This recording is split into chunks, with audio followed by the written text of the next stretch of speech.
Martin Scorsese surprised the audience in 2011 with the adventure drama movie Hugo, but there's a very sweet reason behind Scorsese's decision to make this specific movie. Although Martin Scorsese has covered different genres in his movies, he's best known for his crime dramas, particularly gangster movies, such as Goodfellas and The Departed. However, Scorsese has also stood out in other genres, and in 2011, he made an unexpected but amazing move when he made Hugo, based on the 2007 book The Invention of Hugo Cabret, by Brian Selznick.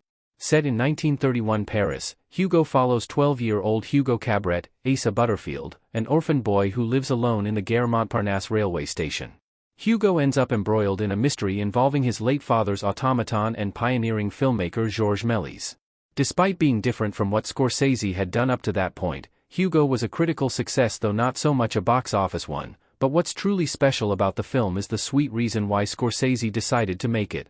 Martin Scorsese did Hugo so that he could have a movie his daughter could watch.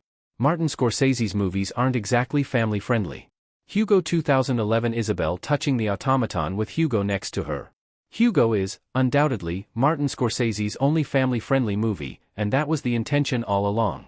Hugo gave Martin Scorsese the Golden Globe Award for Best Director in 2012, and in his acceptance speech, he shared the strong and sweet reason why he made a family-friendly movie starring kids after years of movies for mature audiences. Scorsese thanked his wife, Helen Morris, who asked him why he didn't make a movie that their daughter, Francesca, could watch, and so he did, adding that he was rediscovering the world through the kids. In an interview with THR, Scorsese revealed that Francesca also influenced the decision to make Hugo in 3D. Scorsese shared that one of the reasons they opted for bringing Hugo's story to life in 3D was that, when they mentioned it to Francesca and her friends, they were excited about it. In another interview in 2011, now with Le Monde, via The New Yorker, Scorsese shared he identified with the character of Hugo Cabret, but the movie also had to do with the development of Francesca's imagination.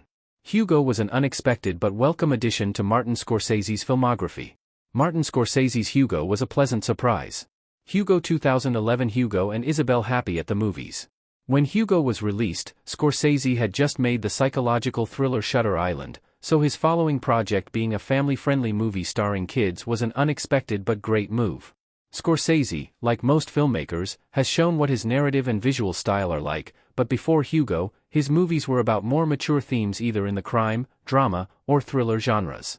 Hugo arrived to prove that Scorsese could do pretty much anything and that his style was not at odds with the genre of the project. It's not just the target audience of Hugo that makes it stand out from the rest of Martin Scorsese's movies, but also the genre, the story, and its visuals.